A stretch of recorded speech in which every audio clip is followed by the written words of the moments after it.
moving along here. There was some more questions about a command, which I kind of mumbled about, which sets, it's an example of a command which sets a shell feature, an attribute of the shell. It affects how the shell works in a way that gives it, that changes slightly the semantics. In other words, what it allows you to do, what things are unpacked or expanded, how it understands certain commands, etc. And I show you one for no clobber. What does no clobber do? Who remembers? It makes it so that you can't overwrite a Exactly, exactly. So we saw a somewhat mysterious kind of use of this. So let's go back to my shell here.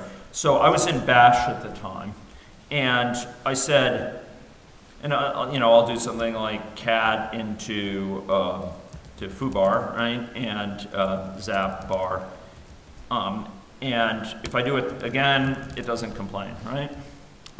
It just blithely overwrites that file. What is this? What should I see in foobar? Sanity check. What should I see in foobar? If I go look at it, what will its contents be?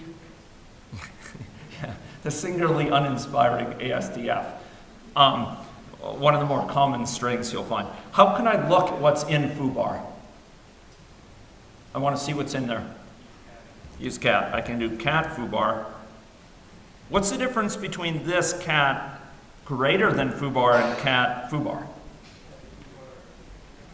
Yeah, so here, whatever it's getting in through its standard input, it's going to put out to the foobar.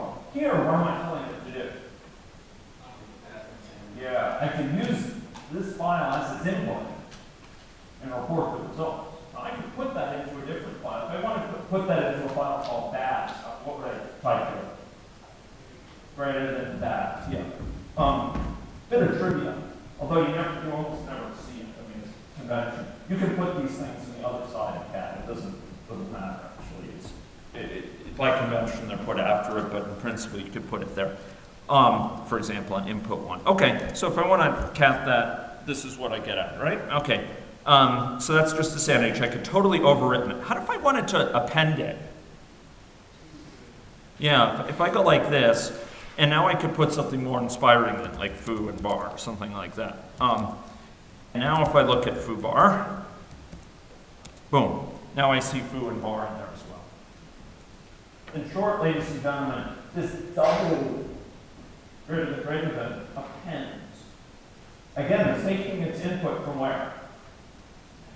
Yeah, the single input in this case is, since I didn't tell it to take its input from somewhere, it's taking it from the console, me typing things in. And it's appending it to foobar, okay? So here we have the original contents of foobar, as indicated up there. Now we've appended this to them. Okay, but now suppose we wanted to preserve files. We didn't want to overwrite files. Perhaps some of them are precious to us. Perhaps to some people in the room, even this file's contents could have a certain memorable quality to it. One of the first cases where you learned how it worked or whatever. So we're going to preserve foobar. We're going to set it so that foobar does not get overwritten. And what do? We do set minus O no clobber. Okay. Now that's told the shell, hey, use a feature, as an attribute, set it so no clobber is on. This is a setting.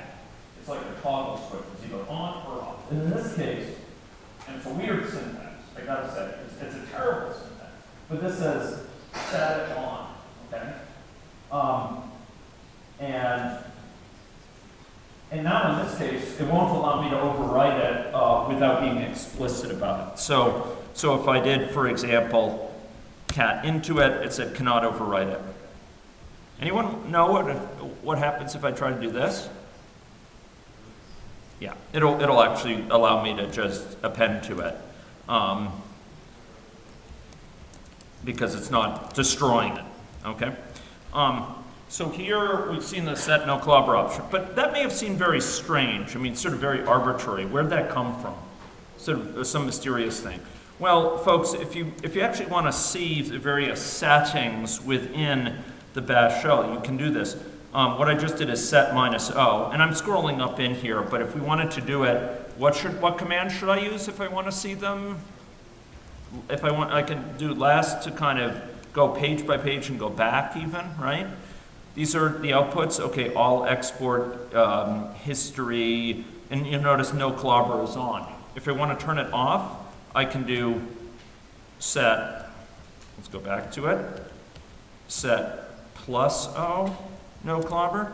And now if I go this and go to try to see it, I'll see no clobber is off, okay?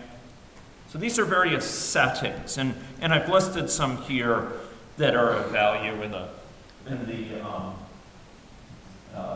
this slide. But in your book, you'll find a much larger set on the chapter on bash.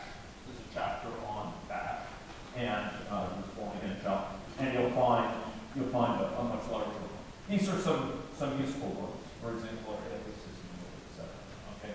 So again, counterintuitively, I apologize for having to expose you to things that are deeply aesthetically unpleasing, but -o turns on a feature. So turning on no clobber is this, okay? And that will remain on for the duration of your use of that shell, okay? When you log in, it will be gone. So where would you put this command if you wanted to preserve it, ladies and gentlemen? You'd put it in a file called, if you want to preserve it, so every time you log back, it's going to be set on. Where would you put that? Yeah, dot bash rc, right? Now, just as, so I'm going to save this. So this